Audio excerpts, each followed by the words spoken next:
Yeah, that was tough to take. It's frustrating at the minute. It's been frustrating for a while. The result is hugely disappointing. It's 2 drop points if we're honest. Like, if you're going to keep a balanced view on it, credit Newcastle. I thought in terms of the way that they targeted some of our players today, targeted our system, the way they set up in the second half, it was there to frustrate us. They got a goal from poor defending that I would have said is uncharacteristic 2 months ago. At the minute, it does seem to be creeping in certain mistakes and that's a shame, really, because I thought the two centre backs today were absolutely superb in Zuma and Craig Dawson. And albeit Newcastle didn't come into the today with St Maximan and some of their players, Callum Wilson as well, that the threats on the counter, they played a little bit different, actually, to be fair, than I thought. I think West Ham relinquished a lot of possession, which frustrated a lot of fans. I think for the most part of that first half, West Ham restricted Newcastle to playing the ball over the top, which the two centre-backs dealt with relatively well. It was the set pieces that caused us real problems, switching the ball across into the edge of the box. Again, that comes from Fredericks for me in terms of positioning and dealing with Newcastle's overload. And we never quite did that. And, Deck nearly got caught at the back stick with Joel Linton. He got caught, of course, for the goal in terms of the header. It was poor. And so it was frustrating in that sense, because if you looked at the game in perspective, Newcastle didn't create any clear-cut chances.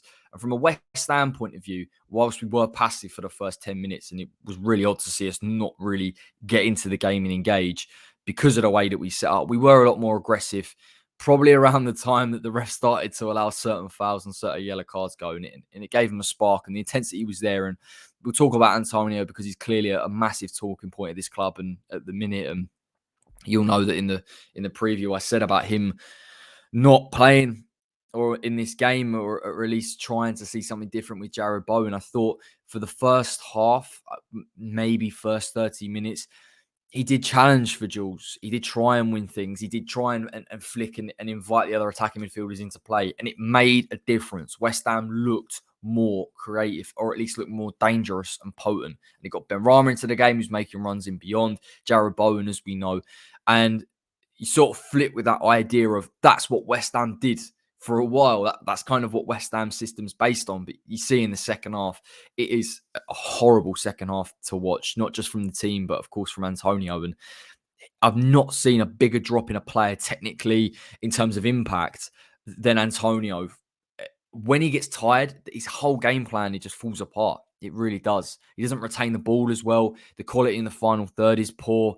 Again, he's running into the channels. I've said this before. I don't have a problem necessarily with it, but the lack of energy and the lack of quality in doing so, it doesn't help us. It really doesn't. You're trying to break down a 4-5-1 Newcastle team that look comfortable to have a draw, which is fair enough for them because of the situation that they're in.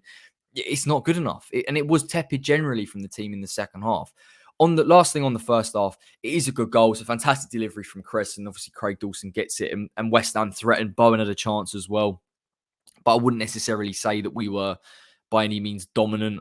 It just felt that we maybe sparked into life a little bit, and of course Newcastle grew back into the game towards the end of the half. And listen, I think generally the midfield today, Souček and even Declan Rice to a degree, that they struggled. They look tired. The whole team looks tired, as the title suggests. And the breakdown in play from West Ham's forwards to Newcastle's midfield three, being able to progress the ball right up until the edge of our box and into the final third, was worrying. There was no control there in terms of West Ham dealing with it, preventing counter-attacks and sustaining pressure on Newcastle. And it led to their goal. And you even see for their goal, and Newcastle did this a lot, they obviously targeted Fredericks at right back. The way that they overloaded him, the way that they played a player on the overlap and a player just inside to give an option, which prevented him really from going with one man, and it kind of made him static in some instances and forced Souček and Rice to go out and protect him a lot. It continually just created chances for them. And they, to be fair to them, if you're looking at it from a neutral point of view, which we're not, that's how you would try and create chances against West Ham and give yourself an opportunity against an organised team. But it still isn't good enough. You look at the breakdown in terms of West Ham dealing with that initial possession on the edge of the box, the run across, of course, Declan Rice making the clearance. It's too sloppy and it's uncharacteristic and it's annoying to see, really. And second half for me just comes down to a lack of, and we say this all the time, can we break down a low block team? Now, a team that plays a three-man midfield, a five-man midfield with three centre midfielders, we couldn't do that today. And second half, when you lack energy like we do, and we really do at the minute, there's no verve in taking on players. There's no players trying to get in between the lines, even though we have players like Ben Rama, Fornals, Bowen to a degree, but albeit give him up a bit of responsibility. He's playing essentially false nine in the end anyway. So we do have the players to do that, but we're just not aggressive enough in playing through those lines. And even when we're trying to play in wide areas, we still aren't aggressive in taking on our man. So it just led to an incredibly poor half where we created very, very little. And of which little we created, and it came to Antonio, it was spurned.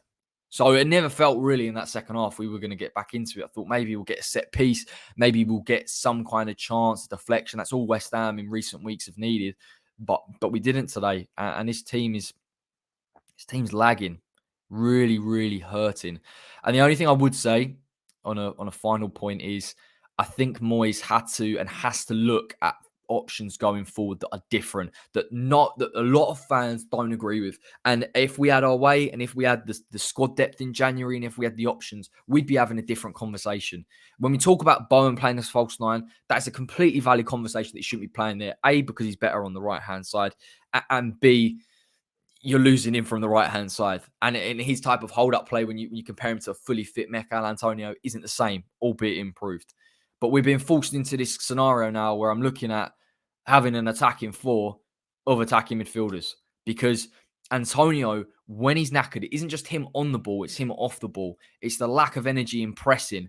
He gets he gets too much leeway, in my opinion, generally. And listen, earlier in the season, it worked, maybe because West Ham had players behind him that were aggressive enough and energetic enough to cover the slack. But it's not just tactically. When you're chasing a game and a player isn't involved in trying to break up possession or put pressure on their centre-backs, what else are you offering?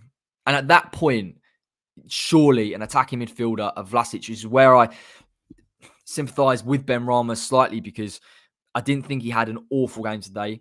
I know people talk about his impact. I think his movement was good enough generally off the ball, and we saw it too sporadically, really, just with Antonio to help those other players.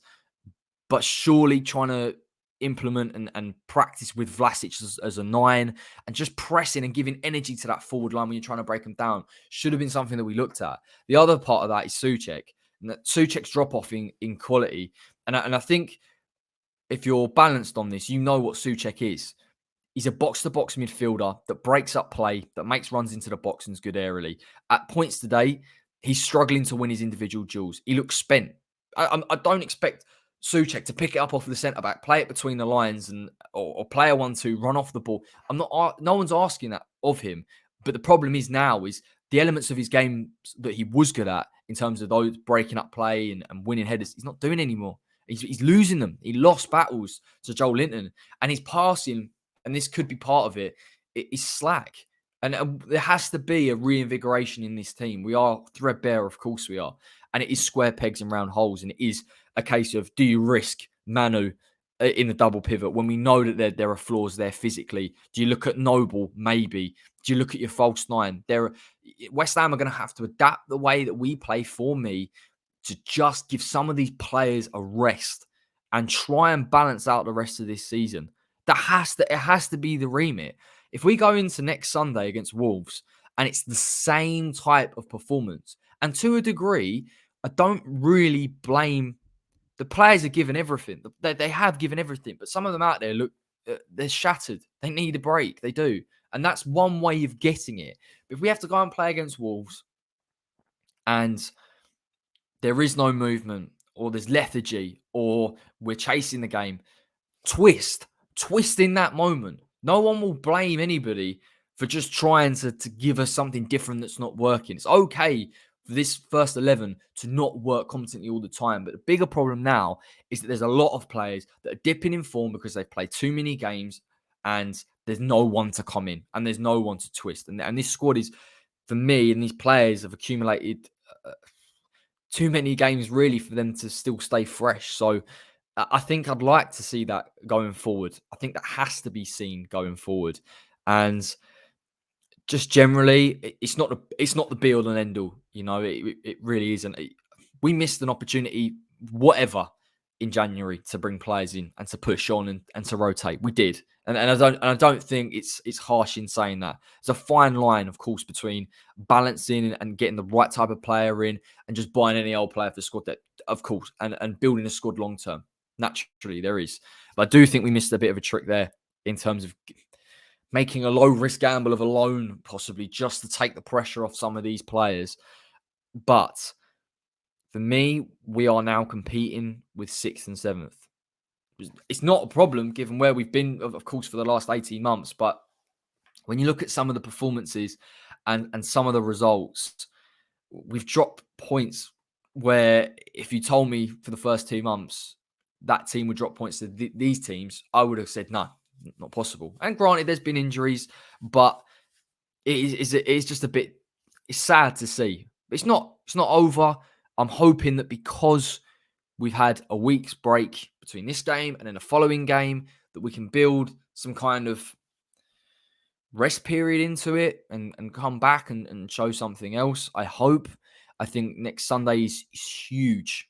Is huge. If these players can get an injection of energy in that game and we get it spot on tactically and we can get a win, big ask because of the contrasting form of both teams, that's a huge statement in itself. And that's where we're at. And we're looking around now. Wolves are right there. So we've got to go and put a performance in.